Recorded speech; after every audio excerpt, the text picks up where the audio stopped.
Welcome back to Conflicts of Interest. This is episode 586. I'm the host of the show, Kyle Anzalone.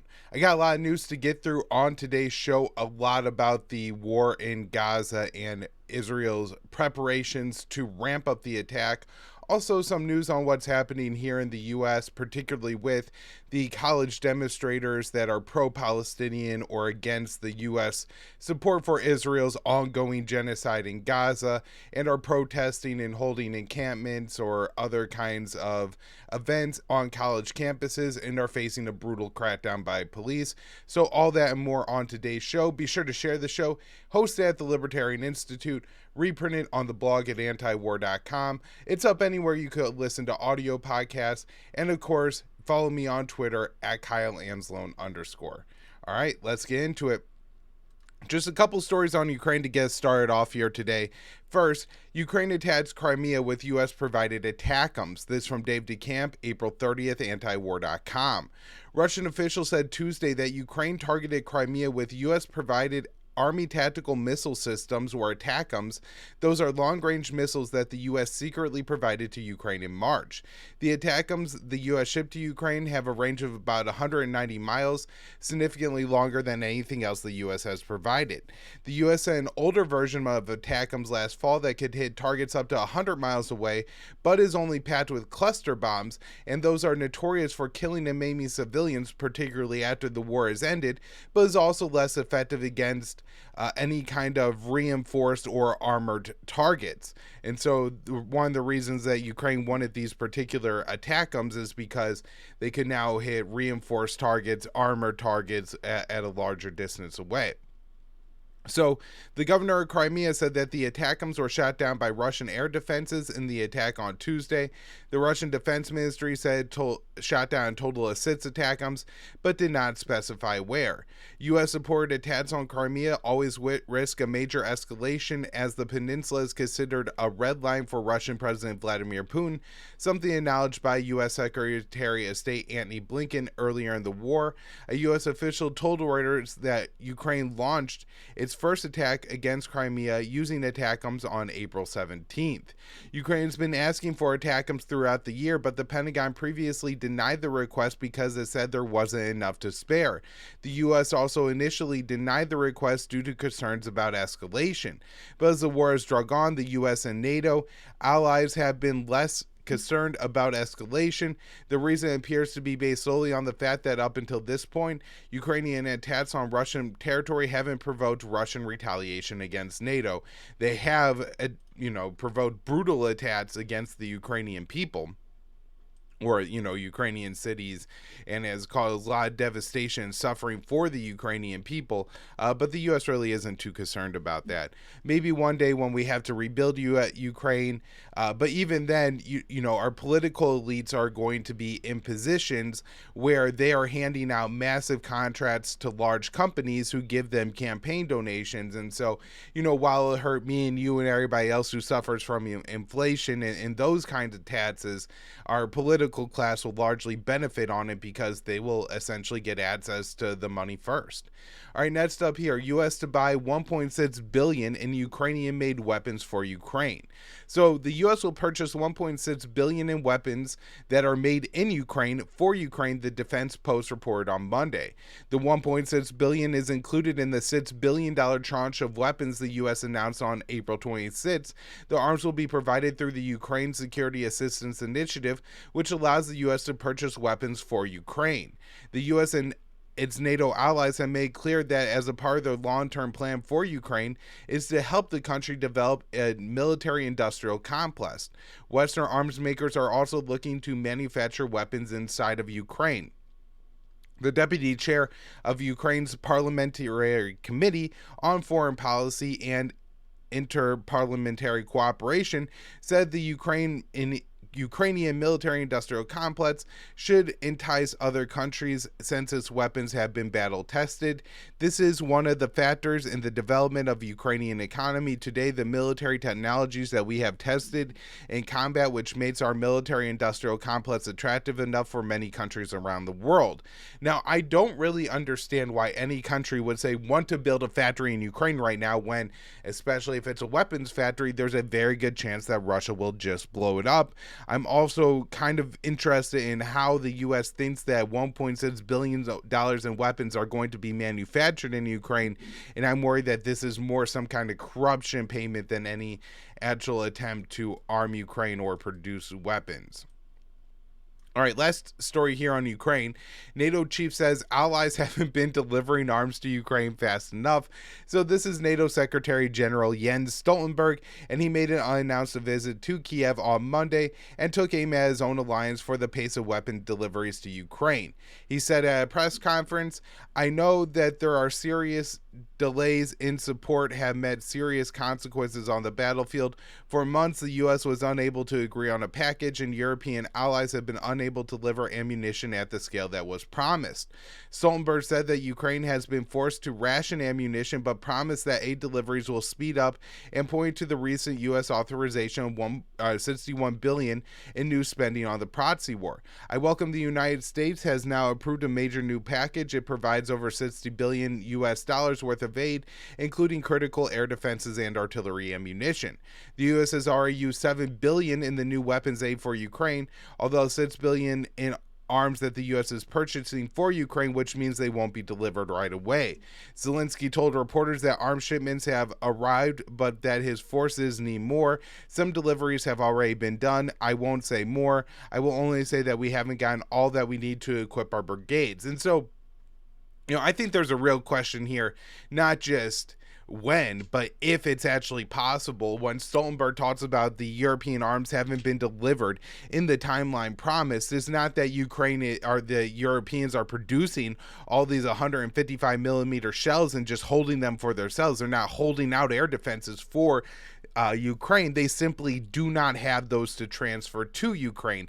And so it's a logistical problem, a shortage that they're actually facing, not a political unwillingness as Zelensky and Stoltenberg make it sound. Of course, they had to make it sound that way because if they told the people the truth that there's logistical production shortages and they simply cannot get the, parts that they need to the places they need to assemble the weapons they need to get the weapons that they need to Ukraine at a rate fast enough for Ukraine to fight off the Russian forces. If they said the truth, if they said that, the Ukrainian people, the people of the West would demand that we negotiate with Russia. If this war is going to be lost, better to negotiate sooner than later, not only to save the Ukrainian forces that, are going to be killed in the coming months. And of course, we could have saved many, many more. But as this war has drug on, and to some extent, despite Ukraine's limited successes on the battlefield, when they have had them, Ukraine is going to get a worse deal now than they would have at the start of the war in April of 2022, and probably any time since then. They're going to lose territory in the Donbass that they could have kept. They're going to lose Zaporizhia and Kherson in the south, and it could even be more. They could lose even more if they elect to keep fighting, and this is because the Russians are going to continue taking territory, and my guess is once Russia takes territory, they're not going to necessarily trade a lot or give a lot of territory back, or if they do, willing to maybe give up some territory, it'll be from other concessions for the Ukrainians. And so the longer the Ukrainians fight at this point, the more they're going to lose. The West isn't even pretending that they could possibly get enough weapons and arms to Ukraine, enough trained soldiers for an entire year for Ukraine to be able to carry out a counteroffensive. And so if Ukraine's going to lose for the next year, the war may be lost before they're even ready for a counteroffensive. And then why not have negotiated at this point and cut yourself a better deal? All right, this one from Dave DeCamp, April 29th, antiwar.com. Bipartisan bill would create anti-Semitism monitors at college campuses. A bill introduced by House Reps Richie Torres, a Democrat from New York, and Mike Lawler, a Republican from New York, would create anti-Semitism monitors at colleges funded by the U.S. federal government, a reaction to widespread pro-Palestinian demonstrations that have been falsely labeled as anti-Semitic. The protests against the U.S.-backed Israeli slaughter of Palestinians in Gaza has led some members of Congress, including House Speaker Mike Johnson, to call for President Biden to send in the National Guard, and the Prime Minister of Israel has also called for a crackdown. The bill from Torres and Lawler will take a different approach to combat the protests. According to a press release from Torres and Lawler, the legislation known as the College Oversight and Legal Update mandating bias investigation and accountability, the Columbia Act would empower the federal Department of Education to impose third-party anti-Semitism monitors at any college campus or university receiving federal funding. I want to talk about what's happening at the college campuses.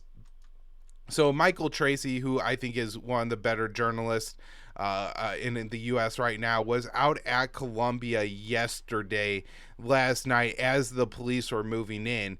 And you could see here, this is a massive police presence. Many of these police officers are in riot gear.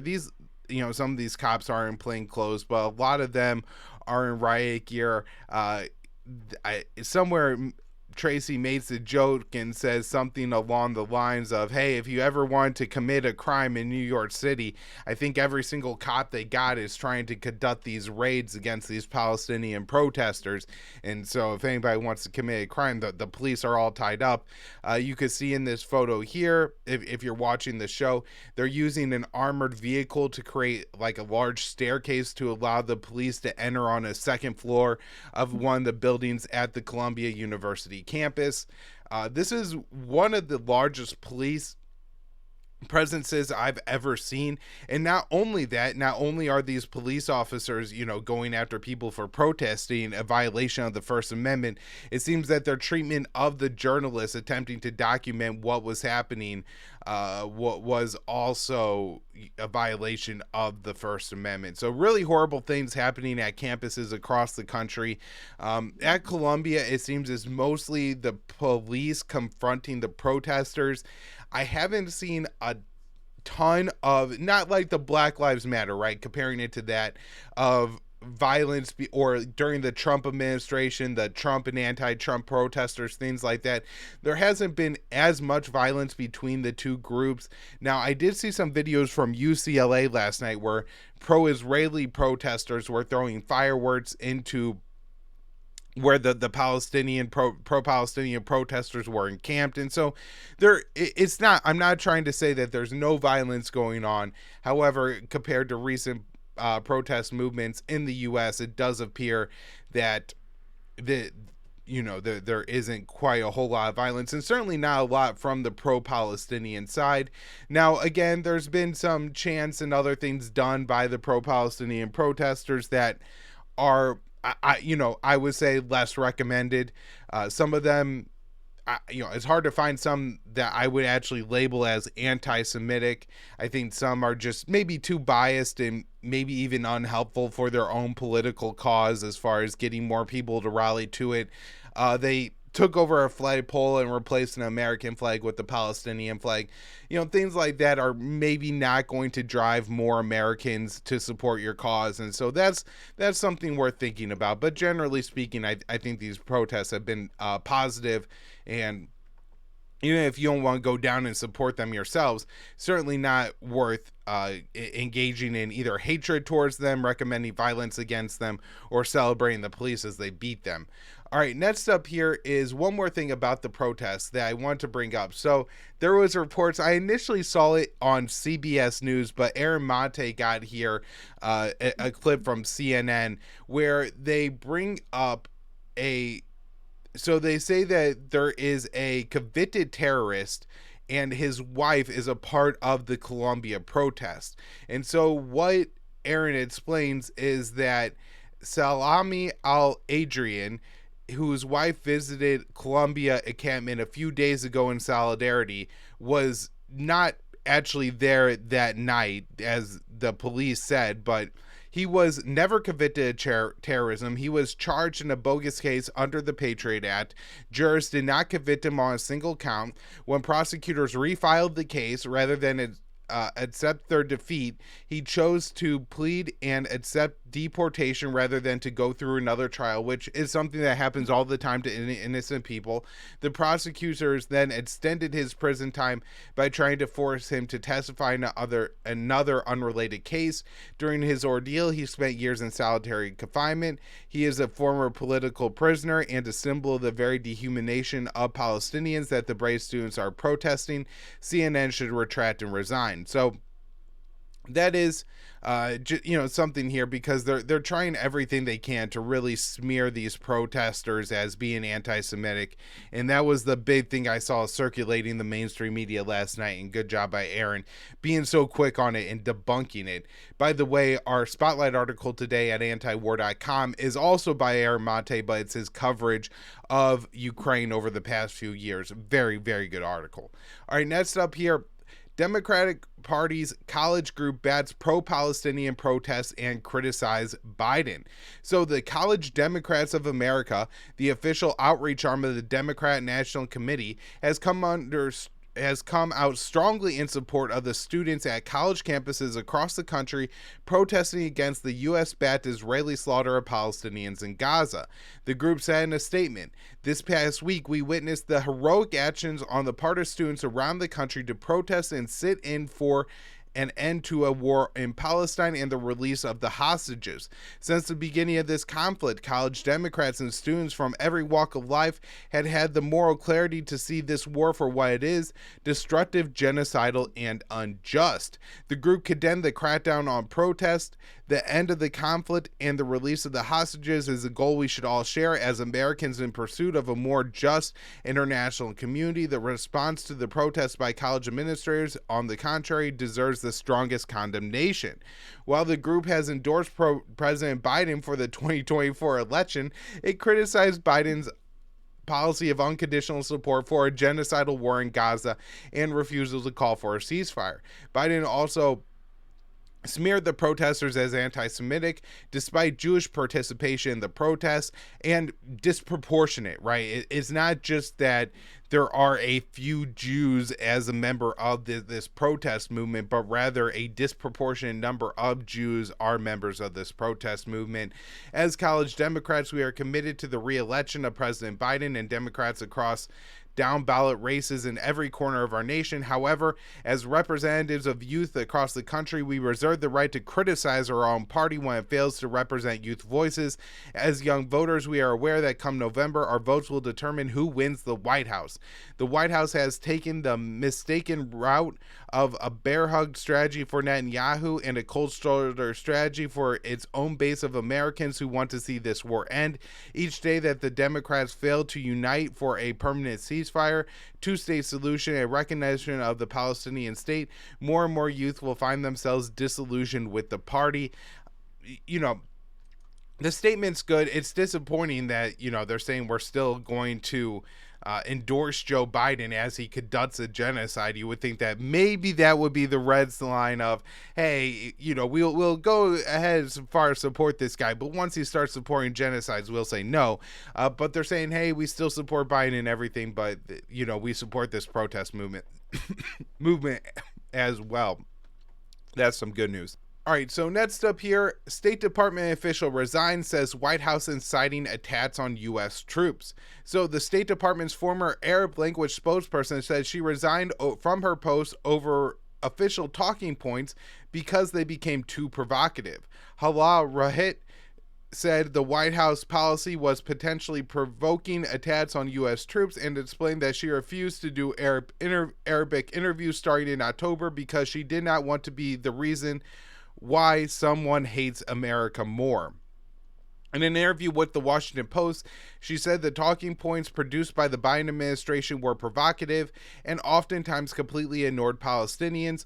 early on, it was very, very heavy on Israel has a right to defend itself. Yes, Israel has a right to defend itself, but there's no mention of the plight of the Palestinians. She stated, I, in good conscience, could not go on Arab television with those talking points. All that would have done was cause someone to want to throw a shoe at the TV, to burn American flag, or worse, throw a rocket at our troops. She elaborated further in an interview with NPR that she dissented from the policy because it hurt America, not her own personal interests. From the get-go, I refused to do, as a spokesperson in the region, I refused to do interviews on Gaza, not because I was personally disagree with the policy, but because I documented how this policy was undermining U.S. interests in the Arab world. Since October 7th, there have been hundreds of attacks on U.S. soldiers deployed to the Middle East. One attack resulted in the deaths of 3 U.S. soldiers in Jordan near the border with Syria. So the official went on to say, how are we being called out for a double standard? And how people across the region saw through our talking points and no longer believed us for a lack of credibility. I was documenting how I was causing backlash. She added that the American government's hypocrisy had become too blatant to ignore. The double standards that we were having, we could no longer talk about human rights when we were allowing and enabling the mass killing of civilians. We could no longer talk about press freedom when we remained silent about the killing of over 100 journalists in Gaza. Everything that we stood for was no longer relevant. She is the third State Department employee to resign over President Biden's unconditional support for Israel's war on Gaza, which has killed at least 34,000 people. Other State Department officials have sent several dissent memos to Secretary of State Antony Blinken, voicing their opposition to Washington's support for Tel Aviv. She told the Post that employees would speak out, but people feared retribution for the dissent. The 18-year veteran of the State Department said an atmosphere of distrust had emerged and stifled communications, claiming she faced additional scrutiny as an Arab American. She explained that there was an unprecedented amount of fear and discomfort among diplomats. She said people are scared to talk to each other. People don't know how other people feel, so they try to assess, how are you feeling? People are scared to mention Gaza at work, so they just pretend it's not happening. And that last sentence, an explanation, I thought was really interesting because it doesn't seem that the U.S. policy towards Israel really represents reality at all. A lot of times what the U.S. government is saying they would like to have happen, as they send billions of dollars of weapons to Israel, the Israelis are saying we're going to use these weapons to make sure that what you want to have happen explicitly doesn't happen. So the U.S. says we want to see a two-state solution. We want to only see an attack on Rafah. Civilians are abandoned and are able to leave Rafah first. And the Israeli government says we will never allow a two-state solution. We are going to attack Rafah, and even if there's not a deal, even if not, the civilians are not evacuated. And so, whatever the U.S. says or asks Israel to do, there's really no reason to think that the Israelis are going to do it. And you wonder if this is an intentional policy, that they really don't care, that Antony Blinken, Joe Biden, etc. just prefer Israel over the Palestinians to such an extreme extent that even if the Israelis are bold-faced lying to them, they really don't care because they see the importance of Israel to the United States as just being that significant in the Middle East that if the Israelis happen to kill all the Palestinians in this process, well, that's the cost of keeping Israel as a U.S. ally. And I think it's very possible that that is the kind of feeling within the State Department. However, I do think it's possible, given what she just said, that we have to consider that there's really no communication, that people think that insane proposals like the U.S. is going to get Saudi and Israel to agree to a normalization agreement amidst this war, and that Saudi Arabia is going to repay for the pay for the reconstruction in Gaza, and that Israel is going to allow the reconstruction of Gaza. It is absolutely insane, and yet this seems to be the focus of a lot of the State Department's efforts in the Middle East since October 7th. And so I got this article here from the Libertarian Institute that I wrote. Blinken says U.S. nearing Saudi-Israel proposal, but calm in Gaza is needed. So Secretary of State Antony Blinken said the White House is finalizing an incentive package to bribe Israel and Saudi Arabia to normalize their ties. The Biden administration is seeking to expand the Trump-era Abraham Accords, in which Washington hands out favors to 4 Muslim nations to develop ties with Tel Aviv. During the World Economic Forum gathering in Saudi Arabia, Blinken said that the White House was nearly ready to unveil its proposal. The work that Saudi Arabia and the United States have been doing together in terms of our own agreements, I think it's potentially very close to completion, the secretary said. Similar to his predecessor, Biden is seeking a foreign policy success during an election year by bribing Arab nations to develop official ties with Israel. During Trump's final year in office, he handed out weapons and other favors to the UAE, Bahrain, Sudan, and Morocco in order to get those states to normalize their ties with Israel without Tel Aviv ending its occupation of Palestine. While known those countries were at war with Israel, the agreements were sold to the American public as peace deals. And Kelly Vlahos has done a very good job at the Quincy Institute of explaining why these are really arms deals and didn't do anything to promote peace. So if a deal were to happen, Biden is reportedly prepared to lavish Saudi kings with several deals, including arms sales, nuclear technology, and a Japan-style defense pact. Well, the details have not been made public. Saudi Foreign Minister Prince Faisal bin Farhan said that the U.S.-Saudi agreement were very, very close, and most of the framework has also been done. However, there appears to be a poison pill that will likely kill any agreement: Tel Aviv's oppression of the Palestinian people. Blinken admitted, but then in order to move forward with normalization, 2 things are required: calm in Gaza and a credible pathway to a Palestinian state. Then Foreign Minister Prince Faisal agreed that a pathway to a Palestinian state would be the only way to get the deal to work. The Israeli government has remained steadfast that it will not allow a Palestinian state or end its onslaught in Gaza. The ceasefire hostage deal talks between Israel and Hamas appear to remain at an impasse because Hamas is demanding a permanent end to the conflict. At the same time, Tel Aviv says it will eventually invade Rafah, and Netanyahu clarified that is with or without a deal. So additionally, Netanyahu says he will never allow the creation of a Palestinian state. The White House has attempted to look past Netanyahu to his political successor to take a more moderate approach. However, Netanyahu's remarks against a sovereign Palestine was backed in a vote by the Knesset, with over 3/4 of members of the Knesset voting in favor of Netanyahu's statement. I think it was 99 out of 120. And so we could see here that really there's nothing on the horizon to suggest that there's going to be a more moderate Israeli leader when it comes to the Palestinians. And the U.S. plan is complete garbage. And so, again, it leaves you wondering, is this just incompetence, or is this really a nefarious policy when they're trying to have something to sell to the Americans? Some kind of, hey, look, the Palestinians are going to get something off into the future to get them to ignore the current genocide. All right, so next up here, attorneys inside the Biden administration urge U.S. to cut off Israel. So a group of at least 90 lawyers, including 20 of whom who work in the Biden administration, are urging President Biden to cut off military aid to Israel because of its slaughter in Gaza does not comply with U.S. and international laws. The attorneys will make their case in a letter to Attorney General Merrick Garland that they obtained by Politico. They argue in the letter that Israel has violated the Arms Export Control Act, the Leahy Laws, and the Geneva Conventions. The law is clear and aligned with the majority of Americans who believe the U.S. should cease arms shipments to Israel until it stops military operations in Gaza. The letter reads, citing polling data showing that Biden voters support ending military aid to Israel. The letter's supporters include lawyers from the Department of State, Homeland Security, Justice, Labor, and Energy. The letter is still being circulated, so the number of signatories could still increase. This is a moment where the U.S. government is violating its own laws and policy, a Justice Department staffer who signed the letter told Politico.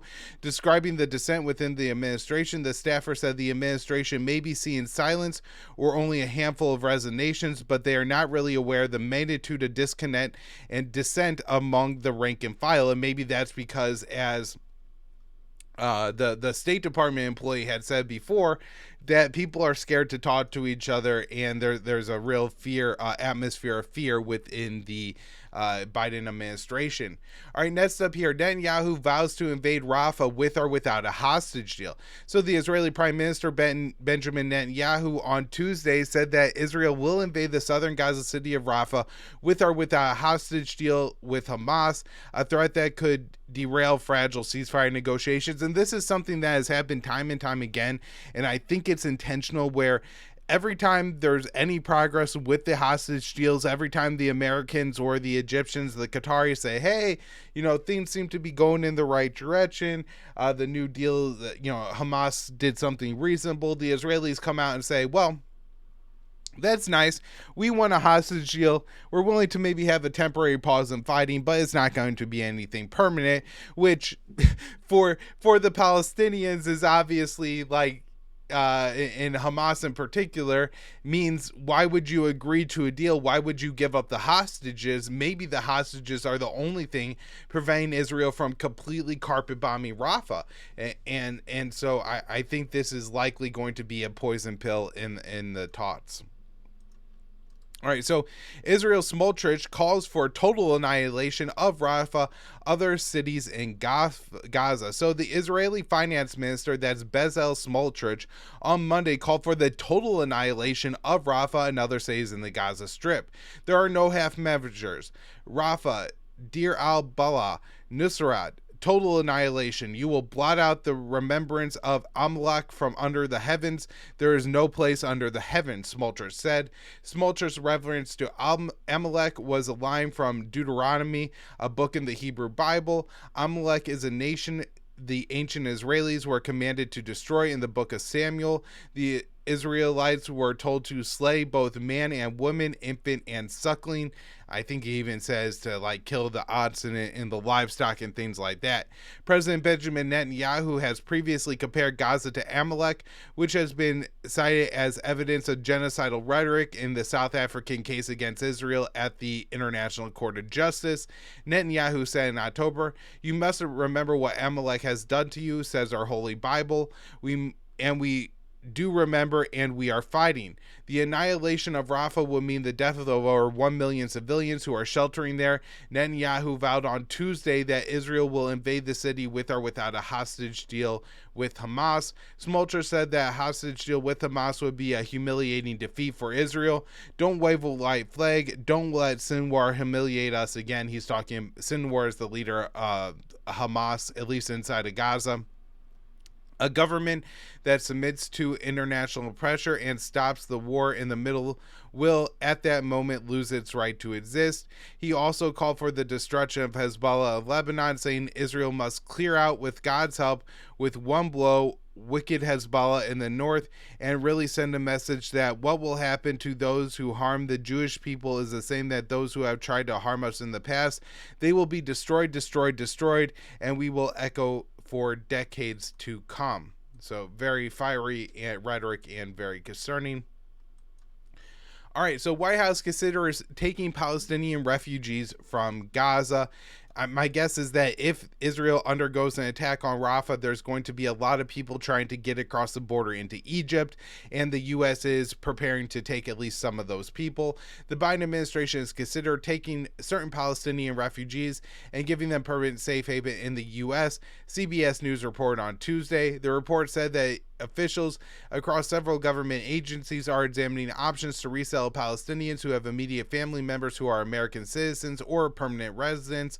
They are also considering making the option available to Palestinians with any relatives who are Americans. The number of Palestinians eligible for permanent resettlement in the U.S. is expected to be relatively small, but the report said it would mark the first time the U.S. refugee program accepts Palestinians in large numbers. While the program could provide an escape from the brutal Israeli bombing campaigns and siege on Gaza, which has killed over 34,000 Palestinians, it can also play into Israel's hopes to cleanse the strip of the Palestinian population. A leaked Israeli intelligence ministry document from October said that the expulsion of all 2.3 million Palestinians living in Gaza into Egypt would be the best case scenario for Israel, and that the Israeli minister and Knesset ministers have not been shy about their desire to reestablish Jewish settlements in the Strip, and they've been very open and celebrating it, so I wouldn't be surprised that that's happening. I want to wrap up here with a couple stories on the pier. U.S. to spend $320 million constructing Gaza pier.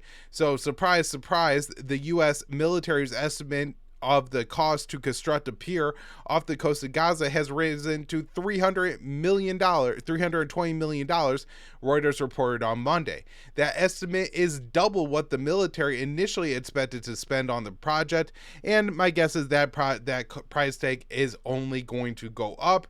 And that's probably the best case scenario, is that it's just really expensive to operate. The worst case scenario is that it starts a war. Secretary of Defense Lloyd Austin acknowledged on Tuesday that it was possible that the 1,000 U.S. troops deployed off the coast of Gaza as a project to build a pier could come under fire, and said they would be able to shoot back.